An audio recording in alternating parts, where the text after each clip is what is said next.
Hi guys, welcome to my beach.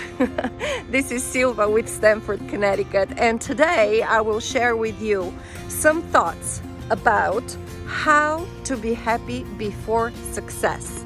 This is an article that I read by Earl Nightingale, and it was so interesting what I found about happiness. Guys, it has been defined by someone who lived from 1806 to 1873. And his name is John Stuart Mill. He was a philosopher and economist with the highest IQ that a human had on the planet Earth. Isn't that interesting to know about? So Earl Nightingale actually is wondering, why was this not taught in school? Interesting, right? According to John Stuart Mill, the happiest people on earth are those whose mind is focused on anything else but their own happiness. When you find your mind, he's saying, fixed on some other object than your own life, then you will be able to feel what true happiness is. I just found out the answer to my question as to why the earnings from real estate is not what makes me really happy. So what I would like to share with you is that when I started with real estate about 15 years ago, I set a goal for myself to earn $100,000 per year. And I remember very sharply that, as a matter of fact, I truly believed that this can happen. With the subconscious back then, now I'm reevaluating my thoughts and how I felt. I thought that this goal was so bold back then in 2003, 2004, and nevertheless, truly deep in my heart, I actually believed that this is possible and that I can make it happen. So the thing is that I have been reaching this goal for the past few years consistently, and reevaluating the level of happiness during all these years that I have experienced, I can very vulnerably share with you that I didn't feel happy, and reaching this goal of $100,000 per year didn't make me feel happy.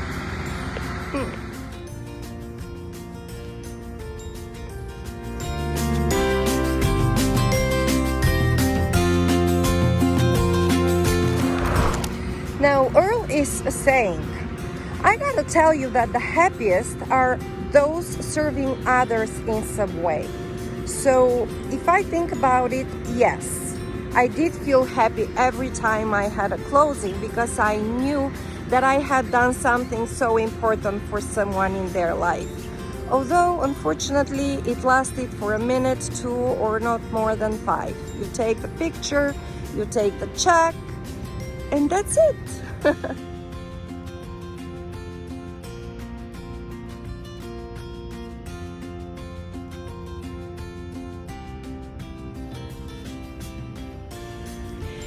And yet, those who consistently worry about what they're getting out of it, in other words, the self-centered people who consistently fear life, fear death, and he calls them, as a matter of fact, pitiful creatures of humanity who are paying terrible price for their ignorance. Wow, I know, it comes out harsh.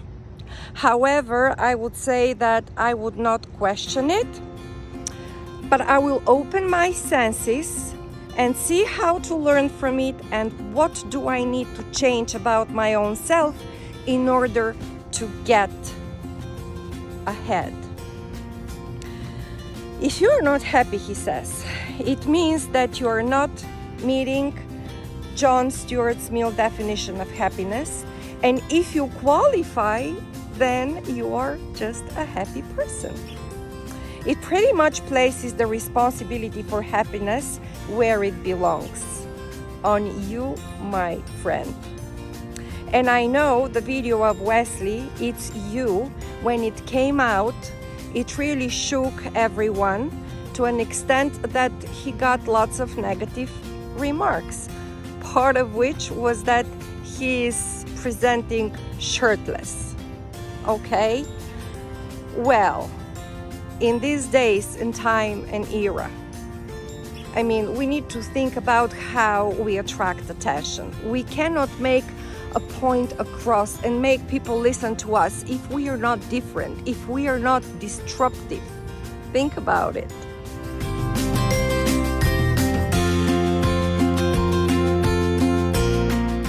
And yes, the truth is very hard to swallow, especially when you're not ready to hear it. And that is why Wesley has so many negative remarks about him. As Earl Nightingale says, 1 out of 5,000 will be ready to realize the truth and embrace it and follow. People spend their lives focusing on the wrong things, he says. They don't appreciate the good qualities in people, but they focus on their defects. That's how 99% of the population functions, unfortunately. They don't look for what's right, but they look for what's wrong. So to get to the next level, my friends, it requires next level of thinking. And then the next level of actions, taking massive action on the next level of actions. This is what Dean Graziosi said yesterday during his mastermind session that I participated in. If you would like to change your life, yes, we know we need to change the way we think. We also need to reprogram our thoughts. And it is very well said in theory, I know, not easy to follow in actuality. One advice to follow is to understand that you need to switch out of the systems creating uncertainty.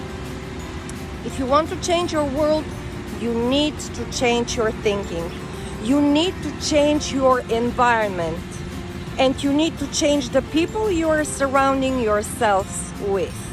And yes, it means also your family members. Ouch. Then you are in a tough situation, which requires a lot more than just knowing the theory around it. When it comes to applying it, you are more than often hitting a roadblock, and it is within you. It is in you. You can't change the others. The only one you can change is you. I read something today. Create or complain. And you can't have both. You need to spend more time reevaluating. For me, it's reading a book, listening to a motivational speech from someone I trust, breathe the ocean breeze, and watch the water. And I will give you an example. My dream has always been to have a boat one day. And you know what happened? I started sharing with other people about this dream. And they started to give me all the possible reasons as to how I should not have a boat. Until one day I realized that I don't have this dream anymore. Who should I blame for this? The people or myself? You have a burning desire for something. Do you go after your dream until you make it come true? Or use other people's opinions to kill it before it even had come into fruition? This is what I mean by switch off the voice in your mind, which is causing uncertainty. Reevaluate and switch gears based on reason and not based on what other people tell you about it. A way of doing it could be focusing on recreation in the true meaning of what it originally means, says Earl Nightingale, recreating yourself.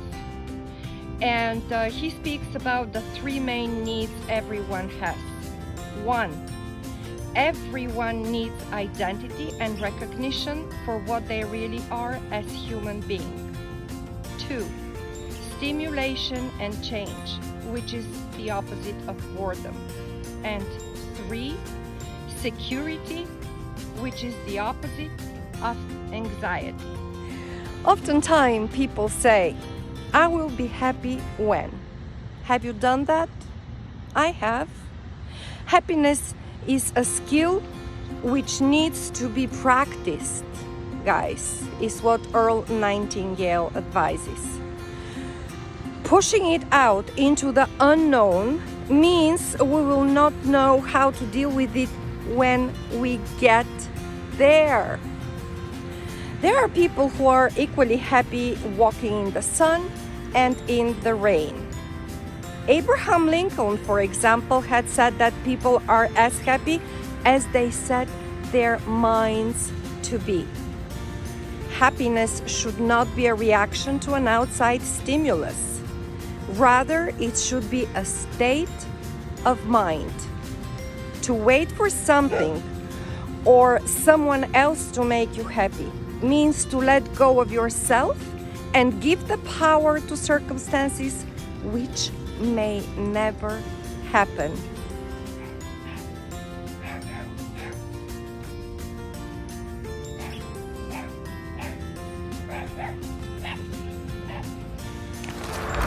This is pretty much the most eventful morning I could choose for my video presentation. So, moving forward, to try to be like someone else is also not going to take you anywhere if you think about it. You will not be living your own life and won't have any appreciation for it, and therefore you will be living to receive approval rather than recognition for who you truly are. I mean, do a replay on what I just said. It is powerful, guys.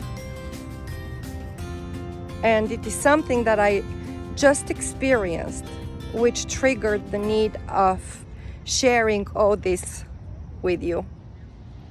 Yes, because to try to do what makes other people happy is a way of falling into the identity trap. You expect people to do things that others are incapable of doing. So you actually look at your reality through the eyes of the others. But this is, guys, absolutely impossible, because only the other person would know what exactly they are thinking and how exactly they are projecting what you're trying to explain. It's everyone's personal perception about things.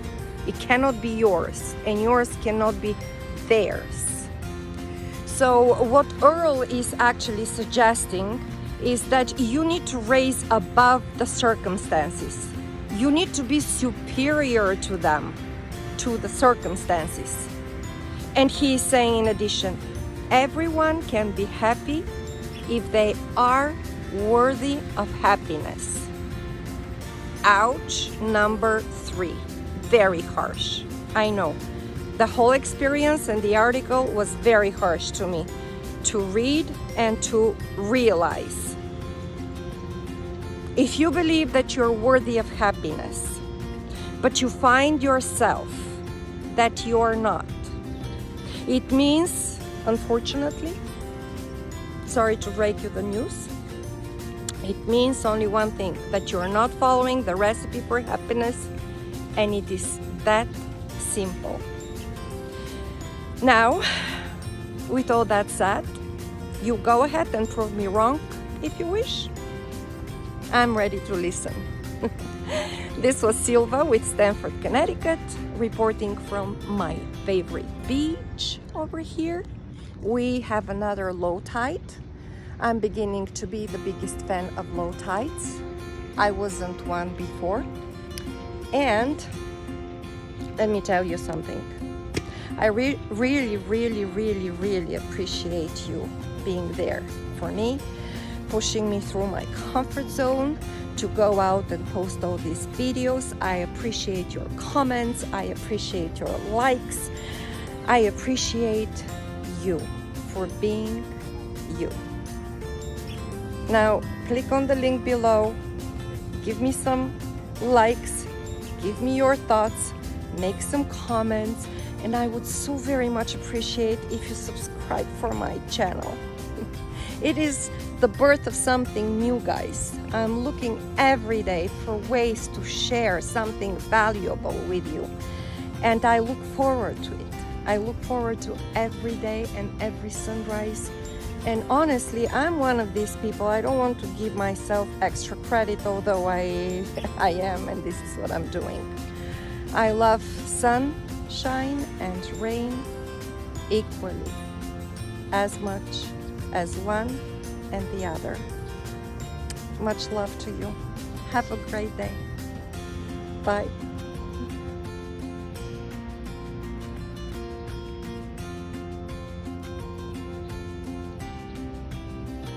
I have to tell you, even this little doggy was listening to me, and it was so much fun creating this video with all the motion around. Well, life is like that, and we need to learn how to handle and appreciate every single moment of it. Much love. Bye.